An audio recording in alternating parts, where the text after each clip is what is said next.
Kamusta mga Noypi ko dyan? Merry Christmas sa ating lahat. Merry Christmas din sa inyo dyan sa mga OFWs na nagtatrabaho all over the world. Gusto ko lang mag-share sa inyo ngayong panahon na to, no? Panahon ng Kapaskuhan. Dahil ito ay panahon dapat para i-celebrate ang kapanganakan ng ating Jesus. At sa panahong to, gusto ko lang din magbahagi ng isang patotoo kung gaano kabait ang isang Panginoon natin, no? Na itong Pasko, talagang ibang-iba to sa mga nakaraang mga Pasko ko kasi pinangako ko sa sarili ko na itong Christmas na to, talagang i-dedicate ko para sa pag-aalaala ng kanyang pagmamahal, no, sa akin. At maging kayo rin, alam kong nakakaramdam kayo ng pagmamahal niya at blessings niya sa araw-araw, no. Marahil hindi nyo nakikita lahat dahil minsan natatakpan ng mga problema, ng mga kabiguan, ng mga masasakit na pangyayari sa buhay natin, yung mga maliliit na blessings na na-overlook natin minsan, yung hindi natin papansin, ilang beses na pala tayong niligtas. Kaya ito, gusto ko lang i-share din sa inyo mga Noypi ko na bilang isang Kristiyano, napakaraming beses nang niligtas ng Panginoon ang buhay ko, no. Hindi ko na mabilang, pero nung mga panahong nasa trouble ako, namomroblema ako, para bang iniwan ako ng buong mundo, para bang ang Diyos pinagkaitan ako ng pagmamahal. Parang ganun yung pumapasok sa isip ko ng mga panahon na yun, na parang tapusin ko na lang to, ganyan, sinasabi ko sa sarili ko nun.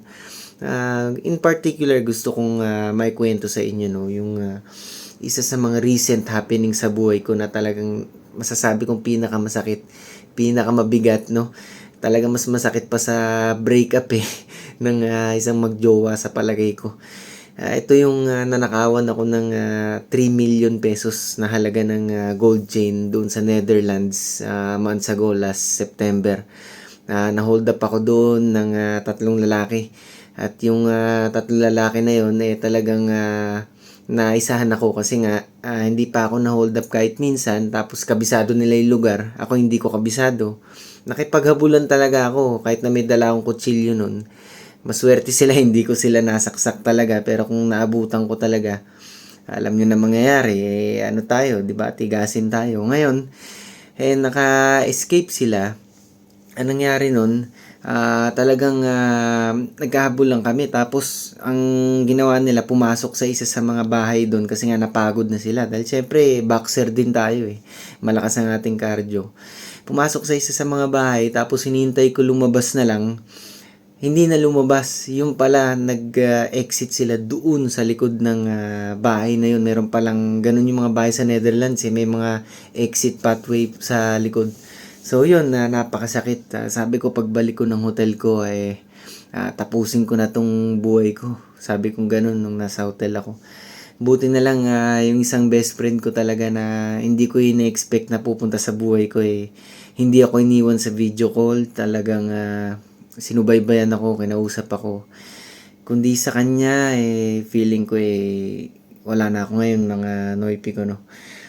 Napakasakit kasi 3 milyon, di ba? Kung 500,000, 1 milyon, masakit, pero hindi ganun kasing sakit ng 3 milyon, di ba? Na ilang taon kong pinaghirapan, dekada na ata, more than, no. High school pa lang ako, nag-iipon na ako, kumakanta-kanta sa kung saan-saan, nagbabasking sa ulan o kung saang parte ng mundo, no. Pero yun nga, sa isang iglap, kaya palang alisin ng Panginoon ang kahit anong gusto niyang alisin sa inyo. Sabi ko sa sarili ko, nako, wala na yung ginto ko. Ito yung parang status symbol ko, yung nawala ako na chain. Yun yung status symbol ko, nawala na, mawawalan na respeto sa akin ng lahat. Mabuti pang tapusin ko na lang to. Mukhang hindi ko na ata kayang bawiin tong nawalang halaga sa akin. Sabi kong ganun, sa hotel ako nun, sa room. Sabi nung kaibigan ko, ulit-ulit niya sinabi, kaya yan, may pag-asa, kaya mong mabawi yan, mabilis lang na panahon, kaya mo yan.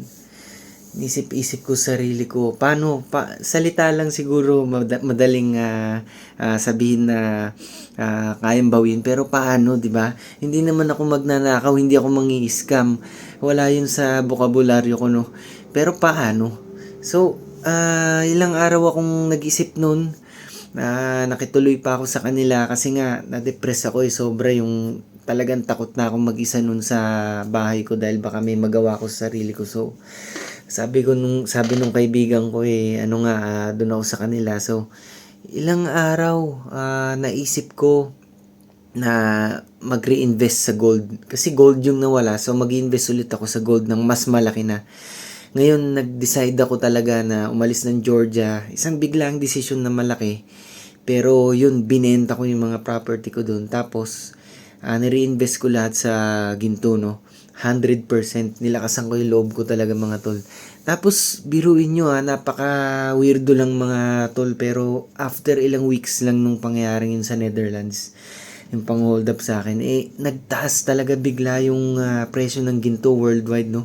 Naging record breaking talaga. Last October yun.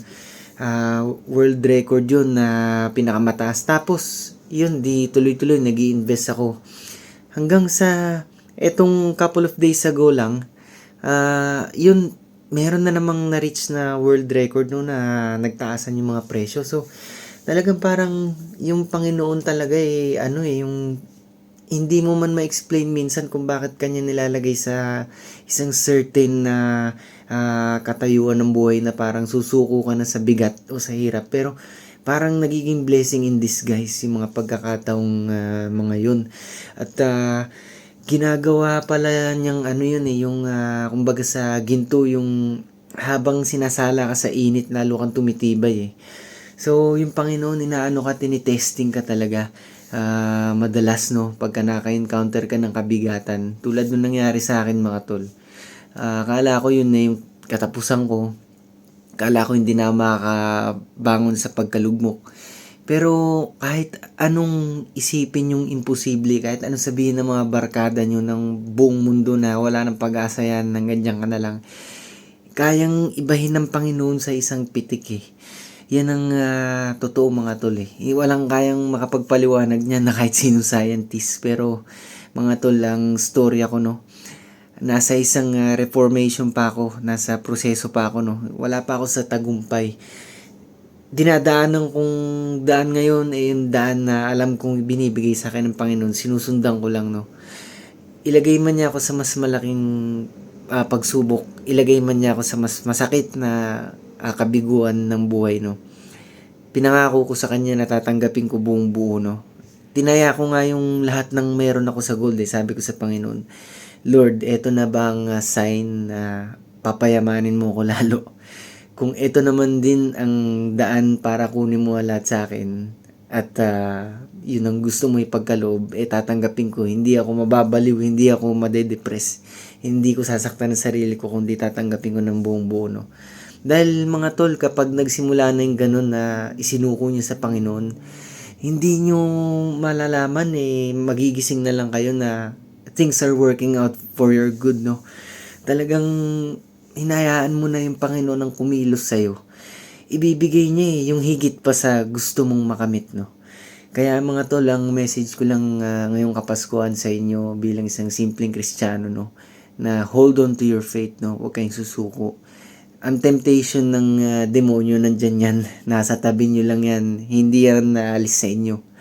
Pero ang faith nyo sa Panginoon, pag yan inalis nyo sa inyo, dyan tayo magkakaproblema. So, wag nyong alisin yan. Magpakatatag kayo.